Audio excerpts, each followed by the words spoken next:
Биз зер буюмдарды колго жасайбыз. Ошол биринчи кадам бул күмүштү 960 градуста эритүү. Эритип атканда биз буга борду кошобуз. Бор күмүштүн сапатын көтөрөт.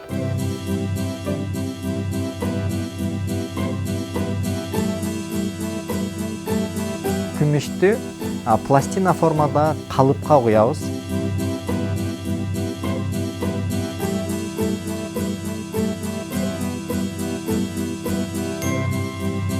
Ошол калыптан чыккан пластинаны биз вальцдан өткөрүп, каалаган калыңдыкка биз жеткирип алабыз. Вальцы бул жогорку басымдагы пресс. Бул вальцыны биз Италиядан алып келгенбиз. Вальцыдан күмүштү керектүү калыңдыкта жукартып алып, анын үстүнө оймолорду коебуз. Пластинанын үстүнө эскиз коюлуп, бизге керектүү оймолорду кесип алабыз. Менден көп сурайт, эмне үчүн силердин компания Келдике атына коюлган? Келдике атам бул менин чоң атам мени өстүргөн атамдын атынан койгон. Кыргызда барго бата менен эл көгөрөт, жамгыр менен жер көгөрөт.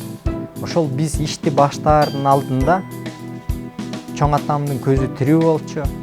Ошол атамдын батасын алып баштаганбыз. Ага чейин биз 2 жыл иштеп, абдан көп кыйынчылыктарга кабылдык. Ошол бата алгандан баштап биздин ишибиз оңолуп баштады да. Ошон үчүн баарынан айтат элем, бир ишти баштаардын алдында бата менен баштасак туура болот. Биздин продукциябызды, биздин зер буюмубуздарды Кытайдан, Германиядан, Даниядан сатып алсаңар болот. Биздин комшу мамлекеттерибизде, Казакстанда биздин өзүбүздүн фирменный дүкөндөрүбүз ачылды. Биздин максатыбыз ошол бизнес аркылуу, ошол Кыргызстандын зер буюмдар аркылуу Кыргызды дүйнөгө таанытуу. Биздин продукциябызды Индияда, Кытайда, Турцияда көп подделка кылат. Албетте, бул подделканын баары биздин кирешебизди азайтат.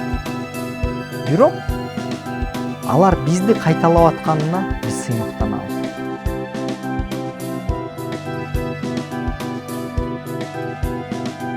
Албетте, Кыргыздын зер буюмун мыкты башка гана кыргыз жаза алат. Анткени бул зер буюмдар бул ич дүйнөнүн чыгарылышы. Эгерде башка бирөө жазаса, окшошот, бирок кыргыздай жакшы жаза албайт.